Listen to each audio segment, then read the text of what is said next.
The Hill Country, Texas. Monday, June 2, 1 a.m. A hangover punched and pounded Rory Edwards's brain as he woke to discover a hangman's noose coiling around his neck. His hands lashed behind his back, his booted feet were braced on an open truck tailgate. He shifted, tried to wiggle free, but hemp dug painfully deep into an already blood-stained neck and wrists. What the hell? He blinked grit and film from his blurred gaze as he glanced up the thick rope meandering over a distant tree branch and snaking down the gnarled bark to a square knot at the trunk. Shit. He'd done a lot of stupid things in his life, but what had he done to land here? Panic rising, he scanned the area, illuminated by the full moon, to find dense shrubs and trees and a patch of dirt too rough to be considered a road. He didn't recognize his surroundings, but a lonely, isolated feeling banded around his chest.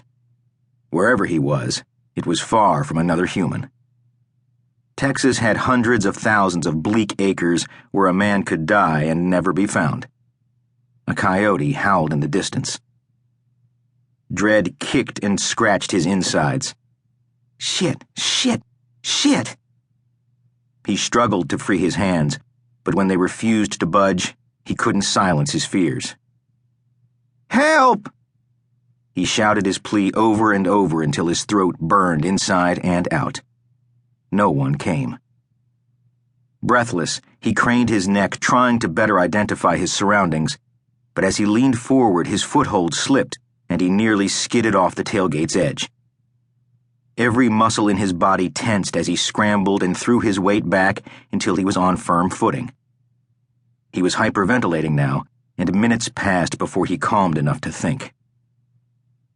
This time his gaze roamed wildly and landed on a picture nailed to the hanging tree. It was an old picture, crumpled, tattered, and faded. Recognition flickered instantly.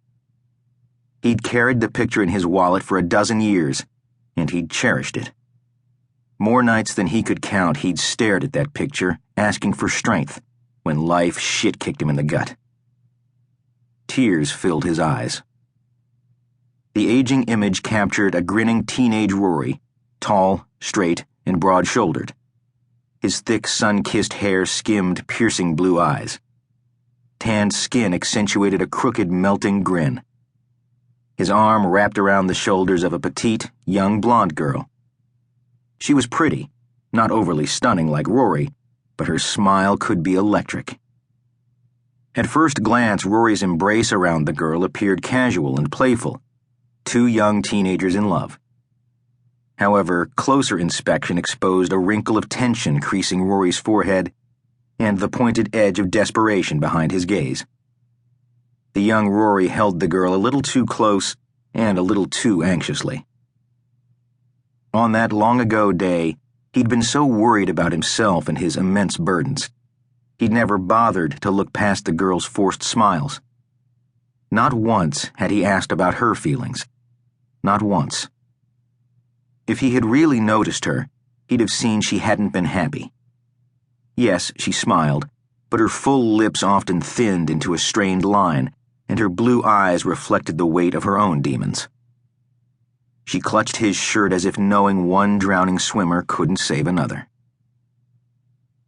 If he'd been a little less selfish, he would have seen her sadness.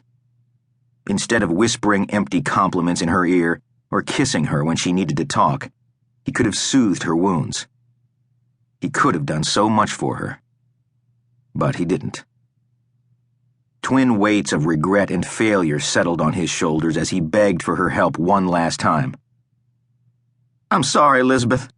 Save me. Just one more time, please. Don't let me die. Save me. Laughter crept out of the darkness and rumbled behind him.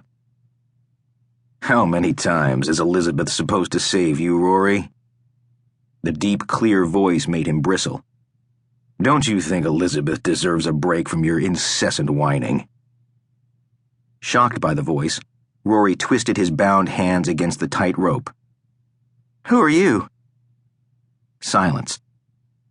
Why are you doing this? Laughter.